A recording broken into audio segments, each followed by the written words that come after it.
దేవునికి స్తోత్రం. ఈ యొక్క ఆదివారం దేవుని యొక్క ఆత్మ ద్వారా ఆకర్షింపబడి ఆయన సన్నిధికి వచ్చిన మీ అందరికీ యేసుక్రీస్తు నామములో వందనాలు. అపోస్తలుడైన పౌలు గారి చేత లిఖింపబడ్డ ఎఫెసీయులకు రాసిన పత్రిక 5వ అధ్యాయము 15వ వచనం. 15-16 రెండు ఒకటే. చూడండి. దినములు చెడ్డవి గనుక మీరు సమయమును పోనీయక సద్వినియోగము చేసుకొనుచు అజ్ఞానుల వలె కాక జ్ఞానుల వలె నడుచుకున్నట్లుగా జాగ్రత్తగా చూచుకొనుడి. చిన్న ప్రేయర్ చేసుకుని వాక్యం చూసుకుందాం. స్తోత్రమైన మహాగణుడా, మహోన్నతుడా, గడ్డి ప్రక్కతో సైతం నువ్వు మాట్లాడించగలిగిన సమర్థవంతుడు ప్రభు. గడ్డి ప్రక్క కన్నా, గాడిద కన్నా, నా తండ్రి ధూళి దుమ్ము కన్నా కూడా హీనుడను ప్రభువ, అల్పుడను ప్రభువ. నీ యొక్క కృపలో నన్ను కప్పి దాచి నీ యొక్క సన్నిధిలో సజీవుడుగా ఉంచినందుకు మరొక మారు కృతజ్ఞతలు. కూడి ఉన్న ప్రతి ఒక్క బిడ్డను నువ్వే దర్శించు. నీ యొక్క వాక్యం మేమందరము ధ్యానం చేయుచుండగా వినగలిగిన చెవులు, గ్రహించే ఆత్మ ప్రతి ఒక్కరికి నువ్వే అనుగ్రహించమని యేసుక్రీస్తు నామమున ప్రార్థన చేయుచున్నాను తండ్రి, ఆమెన్. చూడండి, ఈ యొక్క ఎఫెసీయులకు రాసిన పత్రికలో 5వ అధ్యాయము 15-16 వచనాల్లో దేవుని యొక్క వాక్యం ఇలా చెప్తుంది మనకి. దినములు చెడ్డవి. ఈ యొక్క మనం నివసించే ఈ యొక్క కాలములో దినములు, మనం అనుభవించే ఈ యొక్క దినములు చాలా చెడ్డగా ఉన్నాయి. దినములు చెడ్డగా ఉన్నాయి గనుక మీరు సమయమును పోనీయక సద్వినియోగము చేసుకొనుచు. సమయాన్ని వేస్ట్ చేయమాకండి. ఉన్న సమయమును, దినమున 24 గంటలు ఉన్నాయి. ఆ 24 గంటల్లో దేవుడి కోసము మీరు ఎంత సమయాన్ని సద్వినియోగం చేసుకుంటున్నారు, లేదా దేవుడి కోసం ఆ యొక్క 24 గంటల్లో మీరు ఎంత సమయము సద్వినియోగం చేసుకోకుండా వృధా చేస్తున్నారు. మీరు ఒకసారి ఆలోచన చేసుకోండి. వృధా చేసుకున్నట్లయితే కనుక మీరు అజ్ఞానులు, సద్వినియోగం చేసుకుంటే కనుక మీరు జ్ఞానులు. ఓకే, అజ్ఞానానికి జ్ఞానానికి మధ్య చాలా చిన్న డిఫరెన్స్ ఉంది ఈ యొక్క వాక్యం ప్రకారం మాట్లాడాలంటే. అంటే తెలివి ఉంటే అజ్ఞానం, తెలివి ఉంటే జ్ఞానము, తెలివి లేకపోతే అజ్ఞానము, అలా చెప్పట్లే ఈ యొక్క వాక్యం. సమయాన్ని ఉపయోగించుకుంటేనేమో జ్ఞానము, సమయాన్ని ఉపయోగించుకోకుండా వృధా చేస్తూ ఉంటేనేమో అజ్ఞానం. ఇక్కడ సమయం ఎంత ఇంపార్టెంట్, లేకపోతే సమయం ఎంత ముఖ్యమైనది అని క్రైస్తవ యొక్క జీవితంలో విశ్వాసులు ముఖ్యంగా పాటించాల్సిన విషయం ఏంటంటే, దేవుడి యొక్క కృపలో, దేవుడు ఆయన యొక్క కృపలో నీకు ఒక ఆయుష్కాలం ఇచ్చి విశ్వాసులుగా ఆయనే మార్చి ఆయన యొక్క కృపలో నిన్ను రక్షించి దేవుని యొక్క వాక్యము నిన్ను అనుసరించినట్లుగా ఆయన దయ, కరుణ చూపుతూ ఉన్నాడు.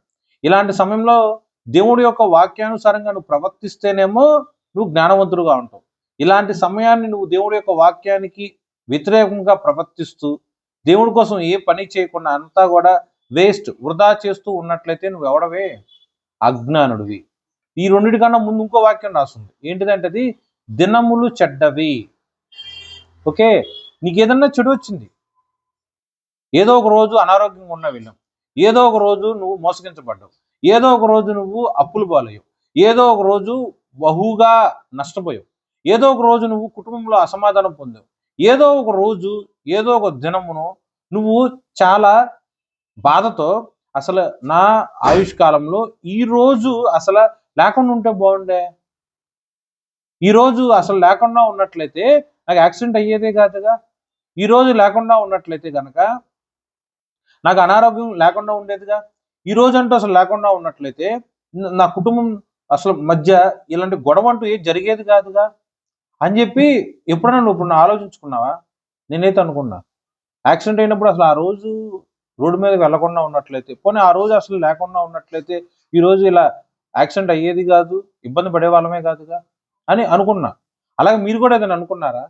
మీకు కలిగిన ఏదన్నా సరే తీవ్రమైన నష్టము, తీవ్రమైన మనోవేదన, ఒక క్షణము మీరు మౌనంగా ఉన్నట్లయితే, ఒక్క క్షణం మీరు మౌనంగా ఉన్నట్లయితే ఈ గొడవ అయ్యేది కాదు కదా. అలా ఏదైనా సరే నువ్వు వాక్యాన్ని జ్ఞాపకం చేసుకుంటూ ఉన్నట్లయితే కనుక ఎలా ఉండేది నీ పరిస్థితి? కాబట్టి మనం అనుభవించే ఈ యొక్క దినములు చాలా చెడ్డగా ఉన్నాయి. ఆ చెడ్డగా ఉన్న దినములు కాబట్టి నువ్వు జ్ఞానంగానే ఉండాలి. ఓకే, దినములు చెడ్డగా ఉన్నాయి. నీ మీద వచ్చే ఆ యొక్క అపాయము, నీ మీద వచ్చే ఆ యొక్క ఏదో చెడ్డ దినం, ఏదైనా సరే చెడుకు సంబంధించిన ప్రతిదీ నీ మీద వస్తూ ఉన్నప్పుడు నువ్వు జ్ఞానం కలిగి ఉన్నట్లయితే ఆ యొక్క సమయం నువ్వు దేవుడికి వెచ్చించి ఆ యొక్క శోధనలు అవ్వచ్చు, ఆ యొక్క ఇబ్బందులు అవ్వచ్చు, నువ్వు తప్పించుకుంటానికి ఏదైనా ఆస్కారం ఉంటుంది. అదే నువ్వు తప్పించుకోకుండా పర్లేదులే పర్లేదులే పర్లేదులే అలా అలా అలా టైం కనుక దేవుడి యొక్క సన్నిధిలో నువ్వు వెచ్చించకుండా వృధా చేసుకుంటూ వెళ్ళిపోతే ఆ చెడ్డ వాటిలోనే నువ్వు ఇరుక్కుపోతావు. నువ్వు తిరిగి వెనక్కి రావడానికి కూడా ఆస్కారం లేనంతగా ఇరుక్కుపోతావు. ఓకే, కాబట్టి జాగ్రత్తగా ఆలోచన చేసుకోండి. ఈ యొక్క 15, 16 వచనములను బ్రేక్ చేయకుండా సింపుల్ గా రాశారు, రెండు కలిపి రాశారు. ఎలా రాశారు? సమయము పోనీయక సద్వినియోగపరుచుకోండి, మీరు అజ్ఞానుల వలె కాక జ్ఞానుల వలె నడుచుకున్నటకు జాగ్రత్తగా చూసుకో, జాగ్రత్తగా ఉండు, అలర్ట్ గా ఉండాలి. ఏమైనా ఉన్నావండి, నేనైనా సరే మీరైనా సరే 24 గంటల్లో ఎంత సమయం దేవుడికి వెచ్చించో, ఎంత సమయం నువ్వు వేస్ట్ చేస్తూ కూర్చున్నావు సరే ఆలోచన చేసుకోండి. ఓకే, అర్థమైనంత వరకు. ఇప్పుడు ఇది మీకు ఇంకా క్లియర్గా అర్థం అవ్వడానికి బైబిల్లో కొన్ని సంఘటనలు మీకు జ్ఞాపకం చేస్తాను.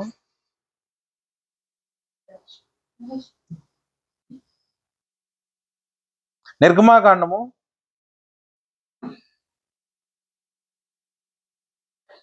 లేదండి, సంఖ్యాకాండం చూడండి ఒకసారి, 14వ అధ్యాయం. సంఖ్యాకాండము 14వ అధ్యాయం.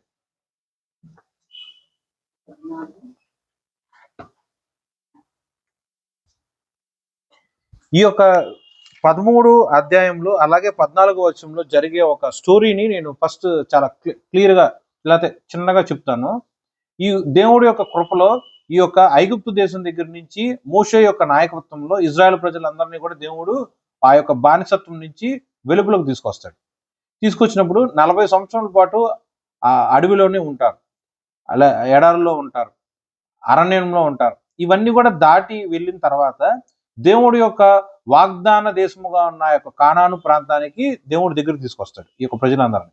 అలా తీసుకొచ్చిన క్రమంలో దేవుడే చెప్తాడు ఎలా మోషే గారికి, ఎలా అంటే ప్రతి ఒక్క గోత్రముల్లో ఇలా ఆ యొక్క వంశంలో ప్రధానులని నువ్వు తీసుకురా, సుమారు 12 మందిని తీసుకురా. ప్రధానులు మాత్రమే, సామాన్య మనుషులను కాదు, కుటుంబంలో ప్రధానులను తీసుకొచ్చిన తర్వాత ఆ ప్రధానుల్ని ఒక స్పై లాగా, ఓకే, ఒక స్పై లాగా ఆ యొక్క కానాను దేశానికి పంపించు, 12 మందిని పంపించు. వారు వెళ్ళిన తర్వాత అక్కడ ఆ యొక్క నేల ఎలా ఉన్నది, పంట ఎలా ఉన్నది, ప్రజలు ఎలా ఉన్నారు, వ్యవసాయం ఎలా ఉన్నది, వాళ్ళ యొక్క భవనాలు ఎలా ఉన్నాయి, వాళ్ళ యొక్క రోడ్లు ఎలా ఉన్నాయి, వాళ్ళ యొక్క నది లేకపోతే జలములు ఎలా ఉన్నాయి, ఇలా ప్రతిదీ కూడా క్షుణ్ణంగా మీరు చూసిరండి. అంటే వేగుల వారు లాగా పంపిస్తారు. ఓకే, అలా ఎంతమందిని? 12 మందిని అని దేవుడే చెప్తాడు. ఇది అంతా కూడా 13వ అధ్యాయం స్టార్టింగ్ లో రాసి ఉంటుంది. యెహోవా మోషేకి ఇలాగ సెలవిచ్చును, నేను ఇజ్రాయేలుకు ఇచ్చుచున్న కానాను దేశమును సంచరించి చూచుటకు నీవు మనుషులను పంపము. వారి పితరుల గోత్రములో ఒక్కొక్క దాని నుండి ఒక్కొక్క మనుషుణ్ణి మీరు పంపవలెను. వారిలో ప్రతి వారును ప్రధానుడై ఉండవలెను. దేవుని యొక్క కృపలో ఆ యొక్క వంశాన్ని దేవుడు ఎలా చేశాడండి? 12 గోత్రాలుగా దేవుడు తీశాడు. ఆ 12 గోత్రంలో ఒక్కొక్క గోత్రంలో ఒక్కొక్క ప్రధానుడు, అంటే 12 ప్రధానులు పంపిస్తారు. ఇలా ఒక్కొక్క గోత్రంని ఇలా డివైడ్ చేసుకుంటూ వెళ్తే దాంట్లో వన్ ఆఫ్ ద గోత్రం యూదా గోత్రం నుంచి కాలేబు వస్తాడు. ఓకే, అలాగే ఇంకొక గోత్రంలో నుంచి యెహోషువ వస్తాడు. యోసేపు గోత్రం కూడా ఉంటుంది, అలాగే బెన్యామీన్ గోత్రం ఉంటుంది. ఇలా 12 గోత్రాలు ఉంటాయి. 12 గోత్రాల నుంచి 12 మంది వెళ్తారు. 12 మంది ఆ దేశానికి వెళ్ళారు, కానాన్ దేశంలోకి వెళ్తారు. ఎన్ని రోజులు వాళ్ళు వేగుల వారిలాగా ఉన్నారు? అక్కడ సుమారు 40 రోజులు ఉంటారు. 40 రోజుల పాటు వాళ్ళు వేగుల వారిలాగా ఉంటారు. అది కూడా వాక్యంలో రాసి ఉంటుందండి.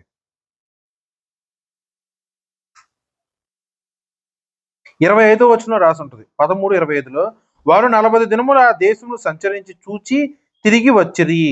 ఓకే, ఆ 40 దినముల పాటు వాళ్ళు వేగుల వారుగా ఉండి ఆ యొక్క దేశంలో మొత్తం సంచరించి చూసినప్పుడు పైపెచ్చు మోషే గారు ఒక ఆజ్ఞిస్తారు, మీరు తిరిగి వచ్చేటప్పుడు ఏదైనా సరే మనకి ఆ దేశంలో పండే పంట ఎలా ఉంటది అని చూస్తానికి వ్యవసాయంలో ఉన్న ఫలములు మీరు తీసుకురండి అని చెప్పి మోషే గారు చెప్తారు. దాని తగినట్టే అది ద్రాక్ష యొక్క తోటకి పక్వ కాలము. ఒక ద్రాక్ష గెల ఒకే గెల తెస్తారు. ఇప్పుడున్న మనం సొసైటీలో లేకపోతే ఇప్పుడున్న లైఫ్లో బయటికి వెళ్ళి ఫ్రూట్ మార్కెట్లోకి వెళ్ళి ఒక ద్రాక్ష రసం గుర్తు తీసుకున్నాం అనుకోండి, ఎంత ఉంటుంది? ఇంత ఉంటుందేమో, పోనీ ఎంత ఉంటుందేమో, పోనీ విదేశాల్లోకి వెళ్తే ఎంత ఉంటుందేమో. కానీ ఈ ద్రాక్ష గుర్తు ఎంత ఉంటుంది తెలుసా మీకు? ఇద్దరు వ్యక్తులు కలిపి ఒక వాసనలాగా పెట్టుకొని కాడి మూసినట్టు దాని మధ్యలో ఇక ద్రాక్ష గెలను పెడతారు. అంత పెద్దది. ఒక వ్యక్తి కాదు కదా, ఇద్దరు వ్యక్తులు మోయటానికి అంత బరువు ఉంటుంది. అంటే ఎంతగా ఉందో ఆశీర్వాదము, ఆ యొక్క భూమి యొక్క ఫలము ఎంత గొప్పగా ఉందో ఒకసారి ఆలోచన చేసుకోండి. అది కూడా వాక్యంలో ఉంటుంది చూడండి, 23వ వచనంలో. వారు ఎష్కేలు లోయనకు వచ్చి అక్కడ ఒక్క గెలగల ద్రాక్ష చెట్టు యొక్క కొమ్మను కోసి దండితో ఇద్దరు మోసిరి, మరియు వారు కొన్ని దానిమ్మ పండ్లను కొన్ని అంజీరపు పండ్లను తీసుకొచ్చిరి. ఓకే, ఇలా జరుగుతూ ఉంటది. ఇప్పుడు మొత్తానికి 40 రోజులు అయిపోయినాయండి. 40 రోజులు వాళ్ళు వేగులు వారిలాగా వాళ్ళ డ్యూటీ చేసి తిరిగి మోషే ఎక్కడైతే రమ్మన్నారో అక్కడికి వస్తారు. ఓకే, మళ్ళీ ఆ యొక్క వేగులు వారు ఆ యొక్క కనాన్ దేశానికి ఎలా వెళ్ళాలి అంటే, ఆ కానాన్ దేశంలోంచి ఇలా దక్షిణ దిక్కు గుండా ఆ యొక్క ప్రాంతంలోనికి ఎంటర్ అవ్వమని మోషే గారు చెప్తారు. ఏ ప్రాంతం గుండా ఆ యొక్క దేశంలోకి మీరు లోపలికి వెళ్ళాలి, అలాగే ఎక్కడెక్కడికి ఎలా తిరగాలి, మొత్తం కూడా ఒక రూట్ మ్యాప్ మొత్తం మోషే గారు ఇస్తారు. మొత్తానికి 40 రోజులు అయిపోయినాయి. స్పై జాబ్ మొత్తం చేసేసారు. అంటే వేగుల వారిగా గూఢాచారుల్లాగా చక్కగా చేసేసారు, తిరిగి వచ్చారు. ఇప్పుడు ఈ 12 మందిలో ఇద్దరేమో ఒకే మాట ప్రకారం మాట్లాడతారు, 10 మంది ఏమో ఇంకో రకంగా మాట్లాడతారు. ఉదాహరణకి మోషే దగ్గరికి 12 మంది వచ్చిన తర్వాత, బాబు మీరు వెళ్ళారు కదా, 40 రోజులు అక్కడ ఉన్నారు కదా, ఏమేం గమనించారు, ఎలా ఉంది అక్కడ పరిస్థితి, మనకు అంతా వీలుగా ఉందా, అంతా మనకు మంచిగా ఉందా అని అడుగుతారు. 10 మంది ఏం చెబుతారంటే, ఈ ద్రాక్షగాలను నువ్వు చూసావు, ఇంత బాగుంది, ఆహారం ఇంత బాగుంది, ఈ నేల ఇంత పంట పండటానికి చాలా బాగుంది, పాలు నిజమే, పాలు తేనె ప్రవహించు దేశమే, దాని యొక్క ఫలము బహుగా చాలా గొప్పగా ఉన్నది. కానీ ఈ ఫలము ఎలా అయితే ఉందో, భూమి నుండి వచ్చే భూఫలం ఎంత గొప్పగా ఉన్నదో, దానికి తగిన విధముగానే అక్కడ మనుషులు కూడా ఆజానుభావులుగా ఉన్నారు, బాగా బలవంతులుగా ఉన్నారు. పైపెచ్చు నెఫ్తీయులు కలిగిన వాళ్ళు అక్కడ ఉన్నారు, అనగా సుమారు గొలియాదు వంశీయులు. ఓకే, గొలియాదు వంశీయులు కూడా అక్కడ ఉన్నారు. మీకు అర్థం అవడానికి ఆ మాట వాడాను. అంటే దేవుని యొక్క దూతలకి మనుషులు యొక్క కుమార్తెలకి మధ్య పుట్టిన బిడ్డలు, వాళ్ళు సుమారు 10 అడుగులు పైన ఉంటారు, బాగా బలం కలిగిన వాళ్ళు, వీళ్ళందరూ ఉన్నారు. వాళ్ళ మధ్య మనం మిడతల్లాగా ఉంటాం. వాళ్ళు కనుక ఒక దెబ్బ కొడితే మనము పీచ్ అయిపోతాం. అమ్మో, వాళ్ళని మనం గెలవలేము, మన వల్ల కాదు, మనకి శక్తి చాలదని 10 మంది మాట్లాడతారు. ఇదంతా కూడా వాక్యంలోనే ఉంటుందండి. 28వ వచనం చూస్తాను, 13, 28లో, 27 మధ్యలో కూడా చదువు చూడండి. నీవు మమ్మల్ని పంపిన దేశంలోకి వెళ్ళితిమి, అది పాలు తేనెలు ప్రవహించు దేశము, దాని పండ్లు ఇవి. అయితే ఈ దేశంలో నివసించు జనులు బలవంతులు, వారి పట్టణములు ప్రాకారము గలవి, అవి మిక్కిలి గొప్పవి. మరియు అక్కడ అనానీకులు చూచితిమి, అమాలేకులము దక్షిణ దేశంలో నివసించుచున్నారు, హిత్తీయులు, ఎబూసీయులు, అమోరియులు కొండ దేశంలో నివసించుచున్నారు, కనానీయులు సముద్రము నద్దున యోర్దాను నదీ ప్రాంతంలో నివసించుచున్నారు అని చెప్పిరి. అలాగే 31 మధ్యలో నుంచి, అయితే అతనితో కూడా పోయిన మనుషులు, ఆ జనులు మనకంటే బలవంతులు, మనము వారి మీదకి పోజాలమను, మరియు వారు తాము సంచరించి చూసిన దేశం గురించి ఇజ్రాయెల్లో చెడ్డ సమాచారము చెప్పి, అది అండర్లైన్ చేసుకోండి, దినములు చెడ్డవి అంటానికి ఇది ఒక ఉదాహరణ. 10 మంది ఎలా మాట్లాడుతున్నారు, వాళ్ళు కంటికి చూసిన దాని ప్రకారము సమాచారాన్ని చెడ్డగా చిత్రీకరించి చెప్తున్నారు. నిజమే, వాళ్ళు బలవంతులనే చూశారు, నేనేం కాదంటల్లా. నిజమే, వారు అమాలేకుల్ని, హిత్తీయులను, అమోలీకులను, అలాగే ఇంకా చాలా రకాల ప్రాంతం కలిగిన వాళ్ళని, దేహదారుఢ్యం కలిగిన వాళ్ళని, బలవంతుల్ని, మరి ముఖ్యంగా నెఫ్తీయుల్ని, వీళ్ళందరూ చూశారు, నేనే కాదంటలా. కానీ వాళ్ళు చెప్పింది ఎలా ఉంది, లోకానుసారంగా ఆలోచించి మాట్లాడుతూ ఉన్నారు. ఓకే, లోకానుసారంగా ఆలోచించుకుంటూ మాట్లాడుతున్నారు. చెడ్డ సమాచారము చెప్పి, మేము సంచరించి చూసిన దేశము తన నివాసులను భక్షించు దేశము. అంటే ఇక్కడ ఈ ఇజ్రాయెల్ ప్రజలు ఆ దేశంలోకి వెళ్తే ఏమైపోతారంట వాళ్ళు, ఆలోచన చేయండి మీరు. దానిలో మాకు కనబడిన జనులందరూ ఉన్నత దేహులు, అక్కడ నెఫీలీయులు సంబంధులైన అనాకు వంశపు నెఫీయులను చూచితిమి. మా దృష్టికి మేము మిడతల వలె ఉంటిమి, వారి దృష్టికి అట్లే ఉంటిమి. అర్థమైందండి మీకు వాక్యం ఇది ఇంతవరకు? మీకు కంటికి కనిపించిన ఆ యొక్క దేహ దారుద్యం ప్రకారము, మనిషి యొక్క ఎత్తులను ప్రకారము, మనిషి యొక్క బలము ప్రకారము వీళ్ళు ఎలా మాట్లాడుకుంటున్నారు? వాళ్ళ దృష్టిలో అంటే అన్యులుగా ఉన్న, దేవుడంటే ఎరుగని అన్ని ప్రజలుగా ఉన్న వారి పట్ల మేము మిడతలుగా ఉన్నాం, మా దృష్టికి మేము మిడతలుగా ఉన్నాం, అలాగే వారి దృష్టికి కూడా మేము మిడతలుగానే ఉన్నాం, మేము చాలా చిన్నవాళ్ళం అని అక్కడ చెడ్డ సమాచారం చెప్పారు.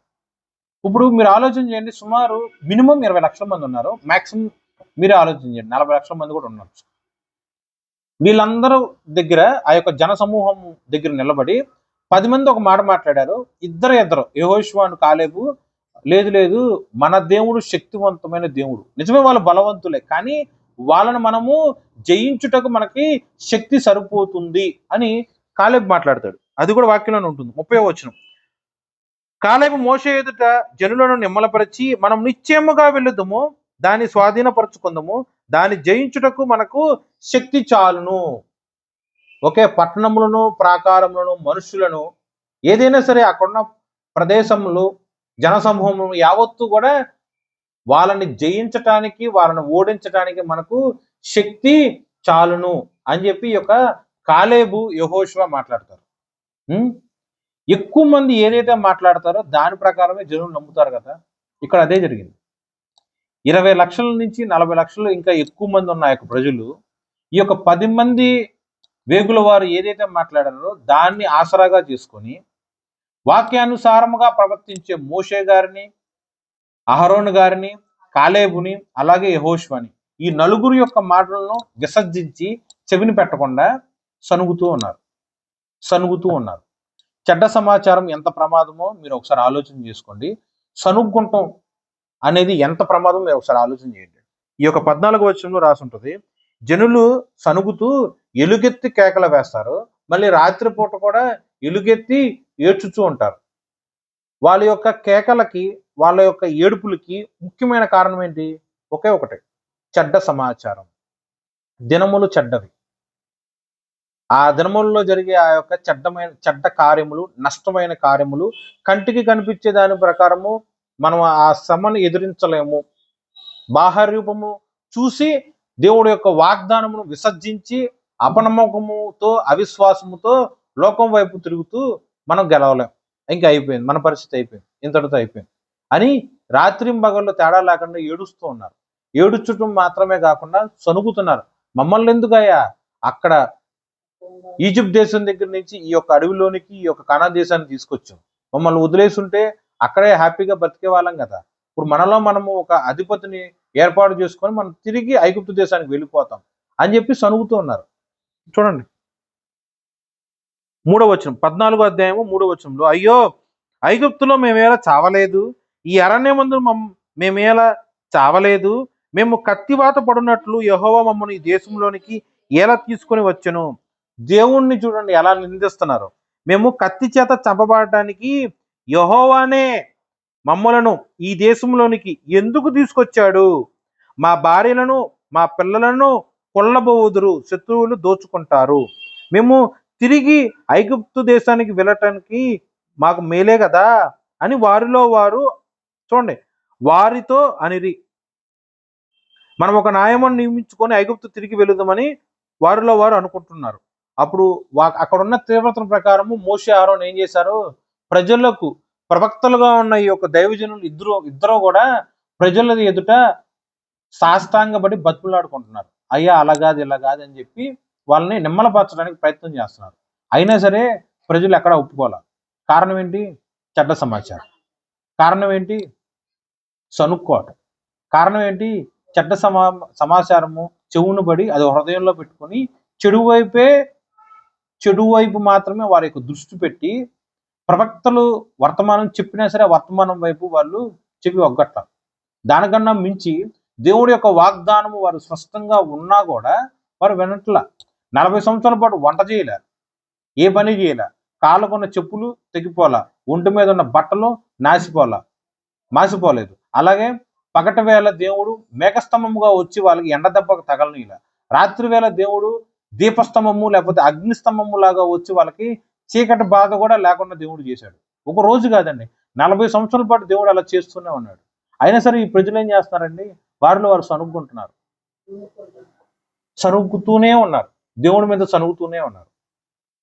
మేము ఐగుప్తు దేశానికి ఉంటేనే బాగుండు, ఇక్కడ తీసుకొచ్చి మమ్మల్ని చంపేస్తున్నావు, అడవిలోనే చంపేయచ్చు కదా, ఇక్కడ తీసుకొచ్చి శత్రువుల చేత కత్తి చేత మమ్మల్ని ఎందుకు చంపేస్తావు, మా భార్య బిడ్డల పరిస్థితి ఏంటి, మేము చచ్చిపోతే వాళ్ళు దోచుకుపోతారు అని చెప్పి దేవుణ్ణి సనుగుతూనే ఉన్నారు.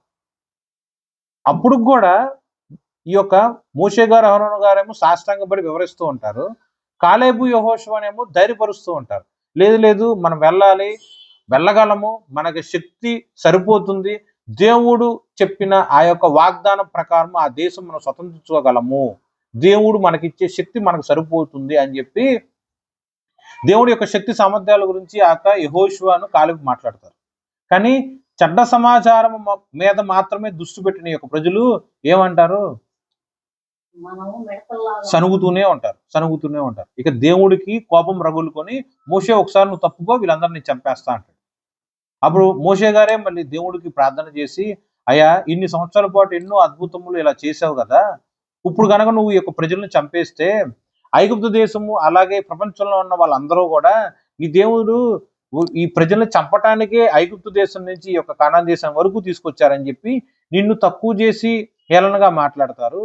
నువ్వు కృపాతిశయం కలిగిన వాడువు, నువ్వు దీర్ఘశాంతం కలిగిన వాడువు, నువ్వు క్షమా సాగరుడివి అని చెప్పి దేవుడికి ప్రార్థన చేసి దేవుని ఎంతగానో బతిమలాడుకున్నప్పుడు మోషే యొక్క ప్రార్థన ప్రకారము దేవుడు ఆ యొక్క ప్రజలందరినీ కూడా క్షమిస్తాడు. ఓకే, క్షమిస్తాడు. కానీ దేవుడు ఒక తీర్మానం తీసుకుంటాడు. ఎలా అంటే, చేసిన తప్పుకు ప్రతిగా శిక్ష ఇస్తాను.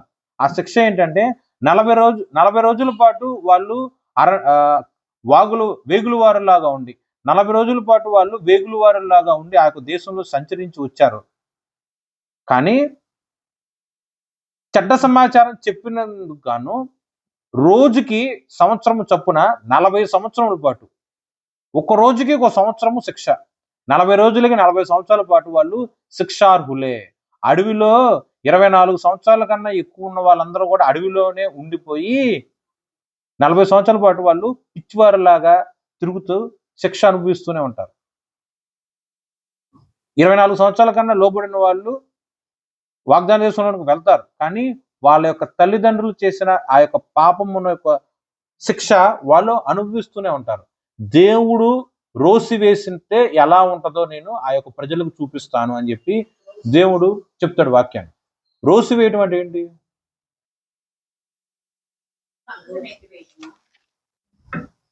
దేవుడికి కోపం వస్తే ఎలా ఉంటది, లేదా దేవుడి యొక్క వాగ్దానం నమ్మకుండా ఆ యొక్క ప్రజలు ఉంటే ఆ ప్రజల మీద దేవుడికి వచ్చే కోపం ఎలా ఉంటుంది, అది రోస వేయటం అనే అర్థం వస్తుంది. ఓకేనా? ఇది కూడా 14వ అధ్యాయము 34 వచనం రాసి ఉంటుంది. 33, 34. మీ శవములు ఎరణ్యములో క్షేమగు వరకు మీ పిల్లలు ఎరణ్యములో 40 ఏండ్లు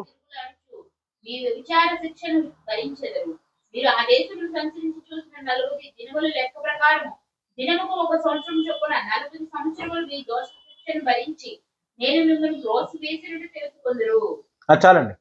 ఓకే, ఇంతవరకు చాలా నెలల కిందట ఒకనొక వాక్యంలో మనం మాట్లాడుకున్నాం. కానీ ఈ రోజు దేవుడు చెప్పే వాక్యం చూడండి, ఇదేంటి ఉద్బోధఘటనలాగా ఇంతవరకు చెప్పారు. ఓకే, ఇప్పుడు 10 మంది స్పైస్ ఏం చెప్పారు, ఆ దేశంలో మనం వెళ్ళకూడదు, మిడతల్లాగా ఉన్నాం, మనం వెళ్తే మనం భక్షించేస్తారు, మన పరిస్థితి అని చెప్తారు. దేవుడికి కోపం బహుగా రగులుకుంటుంది. మోషే గారు ఇలా అడ్డం పడి ఎంతగానో ప్రార్థన చేస్తారు, ప్రజలను కూడా నిమ్మలం పరిచేటట్టు ప్రయత్నం చేస్తారు. అదంతా వృధా అయినప్పుడు దేవుడికి బహుగా కోపం వస్తుంది. ఆ కోపం దేవుడు క్షమించాడు బిడ్డలని, కానీ దేవుడు ఒక చిన్న పని చెప్తాడు. చూడండి, అదేంటంటే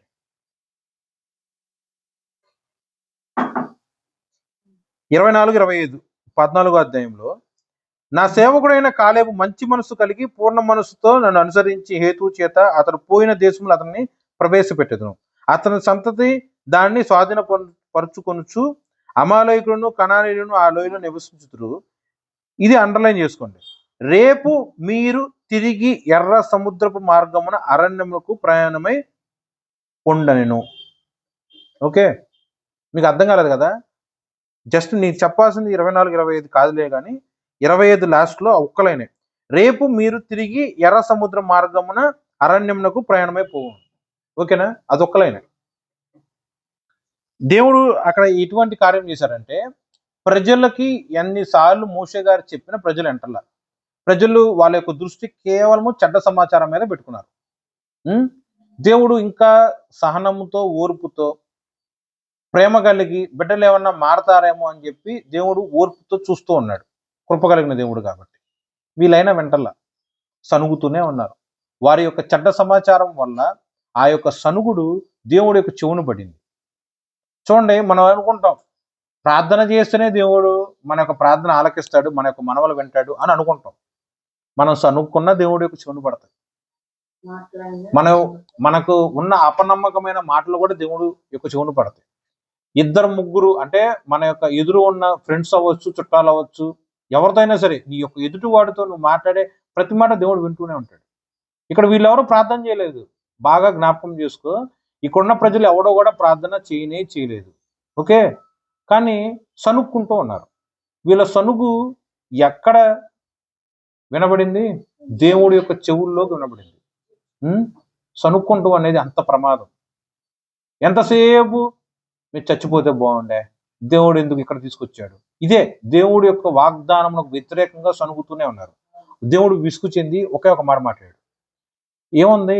రేపు ఈ టైంకి మీరు తిరిగి ఎర్ర సముద్రమే వెళ్ళిపోండి అంటే మీకు అర్థమైందా? మీ ఇంటికి ఎవరైనా గెస్టులు వచ్చారో వాళ్ళు శత్రువుల్లాగా ఉన్నారు. ఇంటికైతే వచ్చారు కానీ లోపల రావడానికి ఇష్టపడట్లేదు.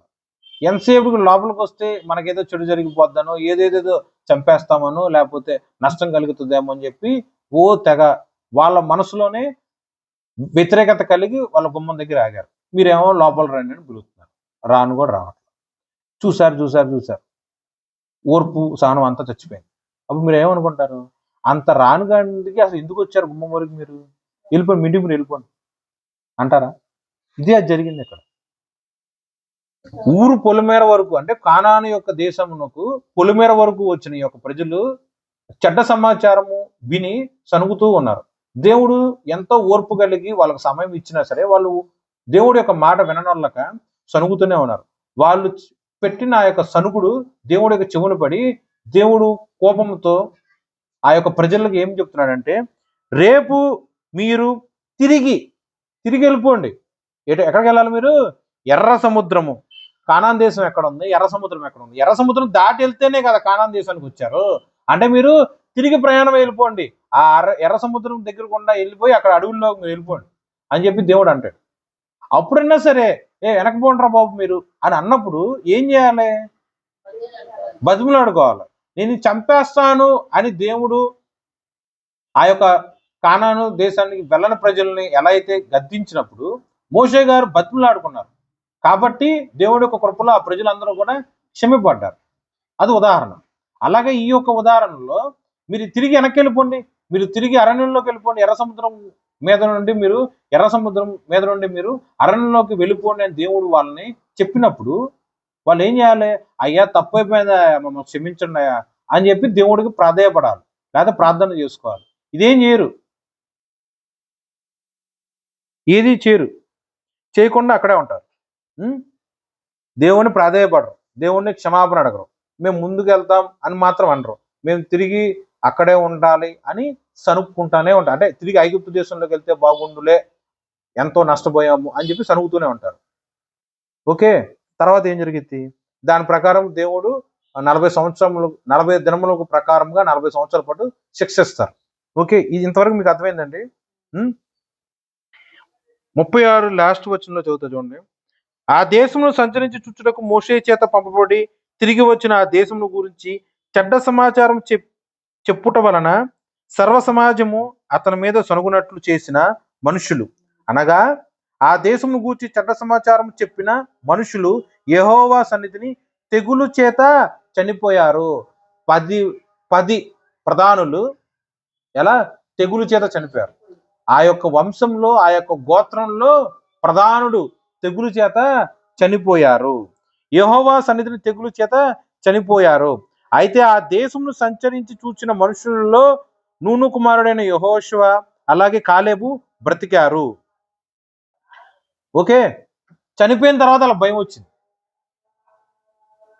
అర్థమైందండి మీరు? ప్రధానులు 10 మంది తెగులు చేత చచ్చిపోయారు. కానీ మంచి సమాచారం చెప్పిన ఇద్దరు మాత్రం చచ్చిపోలే. వాళ్ళు మంచిగా బ్రతికున్నారు. కాబట్టి సర్వ సమాజానికి భయం వచ్చింది. భయం వచ్చి అప్పుడు మాట్లాడతారు, అయ్యా అయ్యా అయ్యా మేము కానాన్ దేశం లోపలికి వెళ్తాంలే అని బతిమలాడతారు. ఇది ఈ యొక్క వాక్యంలో హైలైట్. అది 39వ వచనం. మోషే ఇజ్రాయెల్ అందరితో ఆ మాటలు చెప్పగా ఆ జనులు చాలా దుఃఖించిరి. వారు ఉదయంలో లేచి ఆ కొన మీదకెక్కి, చిత్తమండి మేము పాపము చేసిన వారము, యెహోవా చెప్పిన స్థలమునకు వెళ్ళుదము అనిరి. ఓకే, ముందు రోజు ఏం జరిగింది? సనుక్కున్నారు. ఓకే, ఒక్కరోజే తేడా. మీరు జాగ్రత్తగా మళ్ళీ చదువుకోండి. 25వ వచనము అలాగే 40వ వచనం. రేపు మీరు తిరిగి ఎర్ర సముద్రం వైపు గుండా అరణ్యంలోకి ప్రయాణమై వెళ్ళు. దేవుడి యొక్క మాట. వెంటనే క్షమాపణ అడగల. దానికి ప్రతిగా చెడ్డ సమాచారం చెప్పిన వాళ్ళందరినీ కూడా దేవుడు తెగులు చేత చంపేశారు.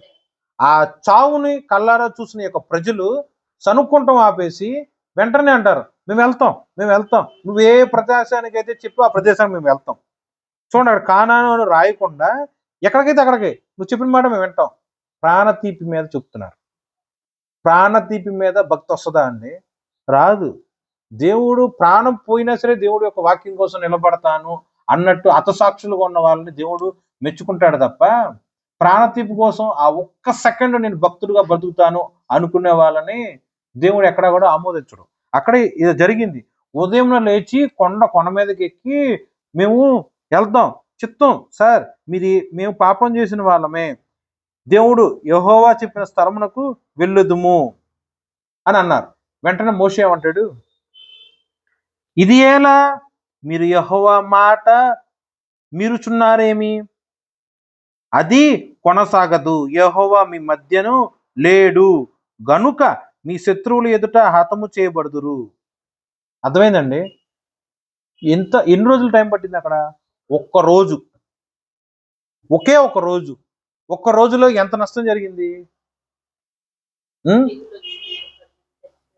సనుగుతూ ఉన్నప్పుడు, చెడ్డ సమాచారం వల్ల యెహోవా మీద సనుగుతూ ఉన్నప్పుడు దేవుడు కోపం రగులుకొని మీరు తిరిగి వెళ్ళిపోండి, ఎర్ర సముద్రం గుండా మీరు అరణ్యంలోకి వెళ్ళిపోండి అన్నప్పుడు అప్పుడు క్షమాపణ అడగల. టైం తీసుకున్నారు. కానీ తెల్లారేసరికి అక్కడ 10 మంది చచ్చిపోయారు. ఎవరైతే చెడ్డ సమాచారం చెప్పారో వాళ్ళందరూ చచ్చిపోయారు. తెగులు చేత యెహోవా సన్నిధిలో చంపబడి ఉన్నారు. ఆ చావును చూసి ప్రాణం మీద తీపొచ్చి వెంటనే భయంతో, చిత్తం సార్ మీరు ఎక్కడికి వెళ్ళమని అక్కడికి వెళ్తాం. అక్కడ కానాన్ దేశం అని రాయలే, ప్రాణ భయంతో మాట్లాడుతున్నారు. యెహోవా చెప్పు ప్రాంతంలోకి మేము వెళ్ళిపోతాం అని కొన ఎక్కి వాళ్ళు మాట్లాడుతూ ఉంటారు మోషేతో. మోషే అంటాడు, ఇదేంటి దేవుడి యొక్క ఆజ్ఞను మీరు ఎలా మీరతారు? మీరు పాపం చేసిన వాళ్ళు, యెహోవా మీ యొద్ద నుండి వెళ్ళిపోయాడు. వాక్యం మీరు చూసారండి? 41వ వచనము. ఇది ఎలా మీరు యెహోవా మాట మీరుచున్నారేమి? అది కొనసాగదు. యెహోవా మీ మధ్యన లేడు. ముందు రోజు యెహోవా మీ మధ్యన ఉన్నాడు, ఈ రోజు యెహోవా మీ మధ్య లేడు. కారణం ఏంటి? ఆలస్యం చేశారు. మూలవాక్యం ఏంటి? చెడ్డ దినములు గనుక సమయమును పోనీయక సద్వినియోగం చేసుకో. అజ్ఞానులుగా నువ్వు ఉండి చెడ్డ సమాచారం మీద దృష్టి పెట్టి, తప్పుడు సమాచారం మీద దృష్టి పెట్టి, యెహోవా యొక్క సన్నిధిలో ప్రార్థన చెయ్యకుండా యెహోవా నీ పట్ల చేసిన వాగ్దానం మీద నువ్వు సనుగుతూ గొనుగుతూ ఉన్నట్లయితే నువ్వు జీవితాంతము అజ్ఞానురాలువే. ఒకనొక సమయం వస్తుంది, నువ్వు యొక్క సనుగుడు చూసి దేవుడు నిన్ను విసర్జించేస్తాడు. ఆయన యొక్క వాగ్దానమును ఆయనేమి మిరలా. ఆయన యొక్క వాగ్దానమును నువ్వు స్వతంత్రించుకోకుండా నువ్వే రోసుగొట్టినట్టు వాక్యానికి వ్యతిరేకంగా ప్రవర్తించావు. కాబట్టి దేవుడు నిన్ను విడిచి వెళ్ళిపోయే సమయం ఉన్నది. జాగ్రత్తగా ఉండు. నిన్నటి రోజు దేవుడు మీ మధ్యన ఉన్నాడు, ప్రస్తుత కాలంలో దేవుడు మీ మధ్య లేడు. కారణము కారణం ఏంటి?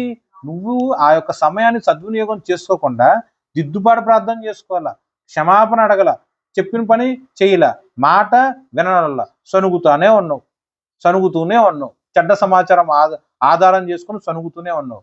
నీ ప్రార్థన విన్న దేవుడు నీ యొక్క సణుగుడు వినడా? నీ ప్రార్థన విన్న దేవుడు నువ్వు మాట్లాడే అబద్ధపు మాటలు వినడా?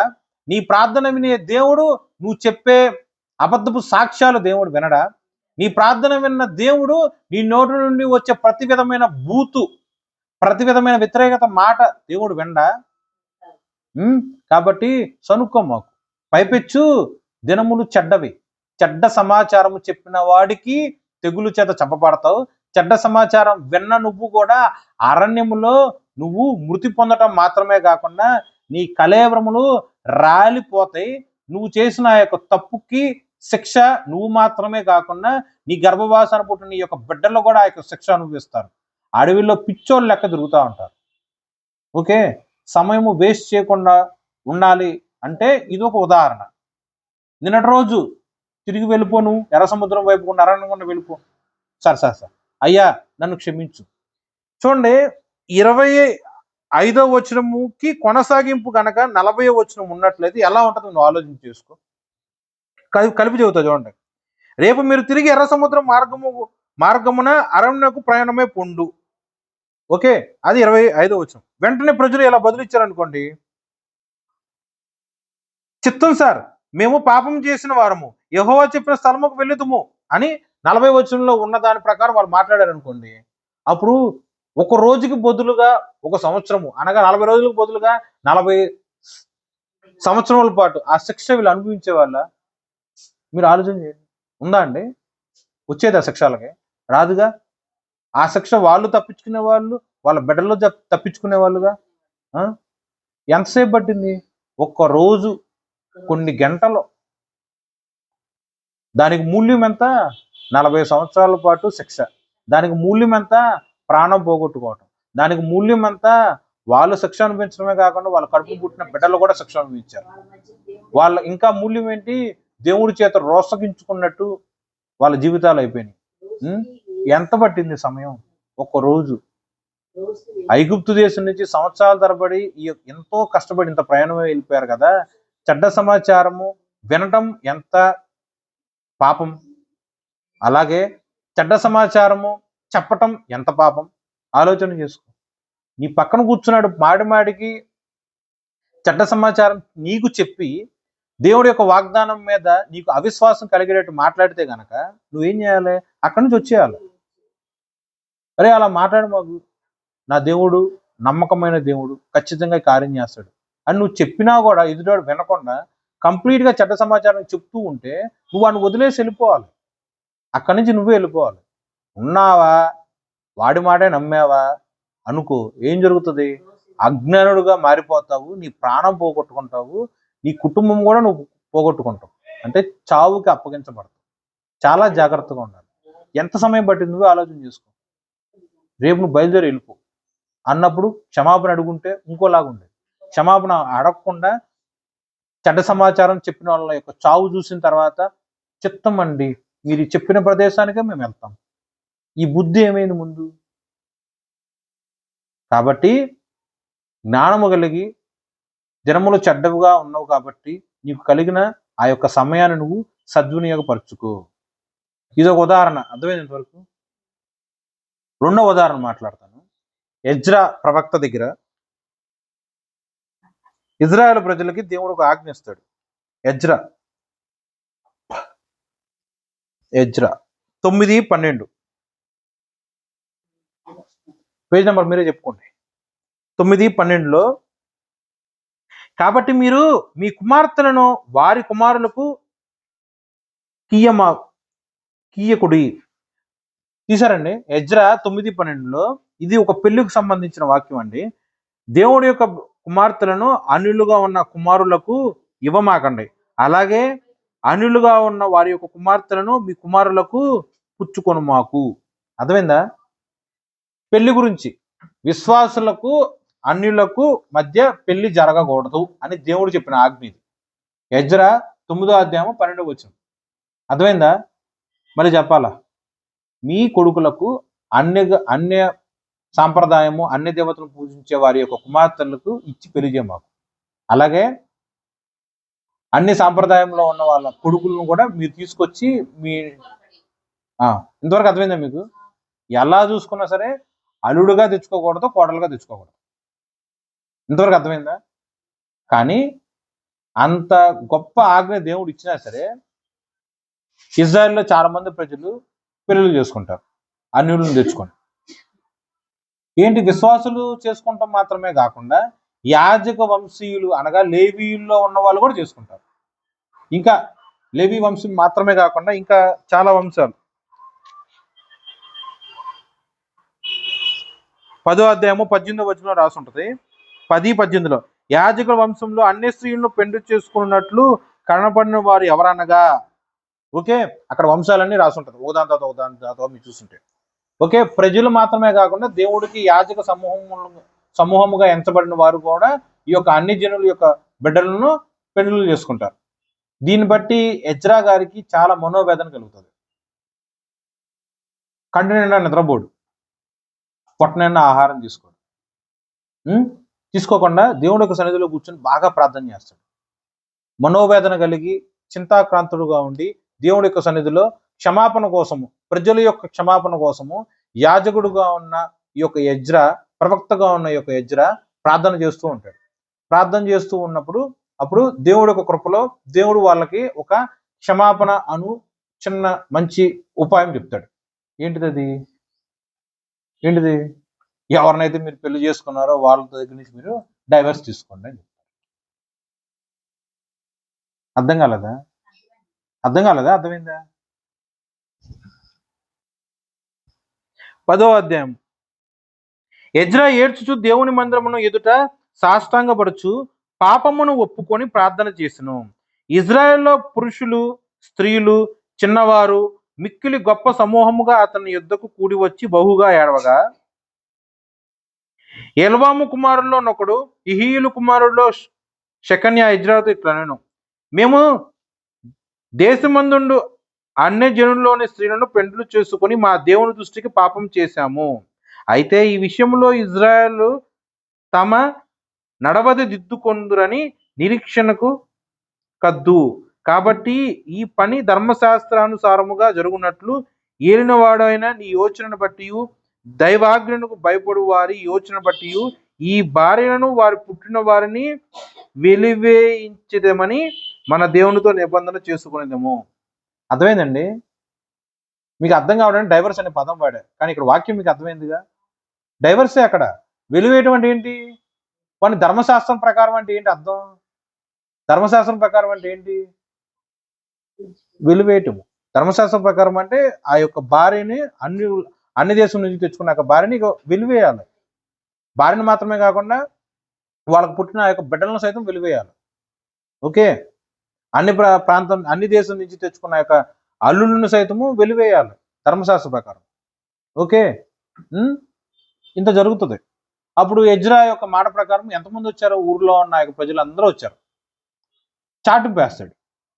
3 రోజుల్లో ఈ ప్రాంతంలో ఉన్న వాళ్ళందరూ కూడా యెరూషలేములో దేవుని యొక్క దేవాలయానికి రావాలి అని చాటింపు వేస్తారు. 3 రోజుల్లో ఎవరైతే రాలేదో వాళ్ళ యొక్క ఆస్తి యావత్తు తీసుకొచ్చి దేవుడికి ప్రతిష్ఠించేస్తాం అని చెప్తాడు. దేవుడి యొక్క కృపలో అందరూ వస్తారు. అందరూ వచ్చిన తర్వాత ఆ కట్టడ చెప్తారు.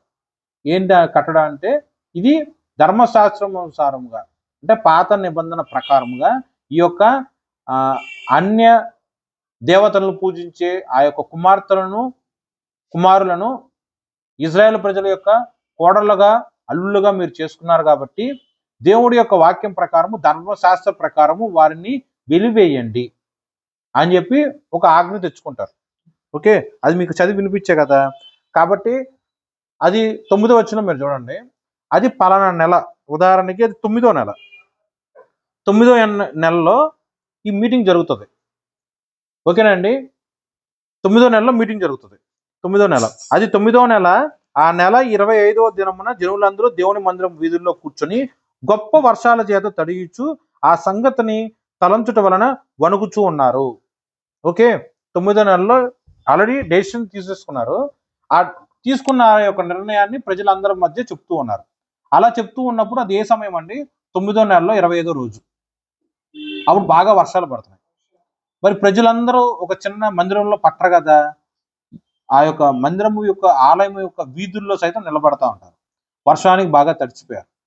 పైపెచ్చు నీ యొక్క భార్యని వెలివేయాలి, నీ యొక్క బిడ్డలను వెలివేయాలి, నీ యొక్క భర్తలను వెలివేయాలి, అన్య దేవతను పూజించే యొక్క భార్యను లేకపోతే భర్తలను మీరు వెలివేయాలి, వాళ్ళ యొక్క బిడ్డలను కూడా మీరు వెలివేయాలని ఆజ్ఞ అక్కడ వచ్చింది. అదే ఆలోచన చేస్తూ వాళ్ళు వర్షంలో తడుస్తూ వణికిపోతూ ఉన్నారు. ఓకే, ఇంతవరకు అర్థమైందా?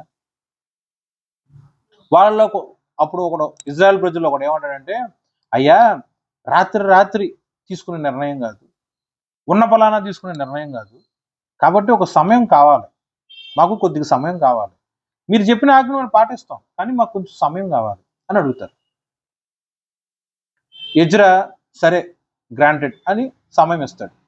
సమయం ఇచ్చిన తర్వాత 9వ నెలది 25వ రోజు నెక్స్ట్ ఏం జరుగుతుందో చూడండి. 16వ వచనంలో 17వ వచనము, చెర నుండి విడుదల నొందిన వారు అట్లు చేయగా యాజకుడైన యెజ్రాను పెద్దలలో కొందరు ప్రధానులను వారి పెద్దలు ఇంటి పేరు బట్టి తమ తమ పేరు ప్రకారం అందరినీ వేరుగా ఉంచి 10వ నెల మొదటి దినమున ఈ సంగతిని విమర్శించుటకు కూర్చుండిరి. మొదటి నెల మొదటి దినమున అన్ని జనులు పెళ్లి చేసుకున్న వారందరికీ సంగతి వారు సమాప్తమే చేసింది. చాలండి.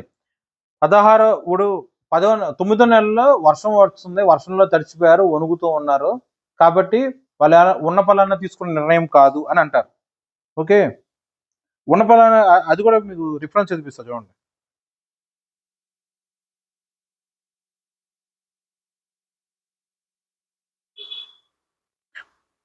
పదో అధ్యాయము 12, 13. అందుకు సమాజకులందరూ ఎలుగెత్తి అతనితో ఇట్లా అన్నారు, నీవు చెప్పినట్లుగానే మేము చేయవలసి ఉన్నది. అయితే జనులు అనేకులై ఉన్నారు, మరియు ఇప్పుడు వర్షము బలముగా వచ్చుతున్నందున మేము బయట నిలవలేం. ఈ పని 1 లేదా 2 దినాల్లో జరిగినది కానే కాదు.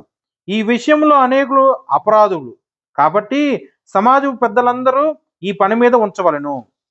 ఏమండి, వర్షంలో తడవలేకపోయారా? మీరు చదివారా మీరు వాక్యం?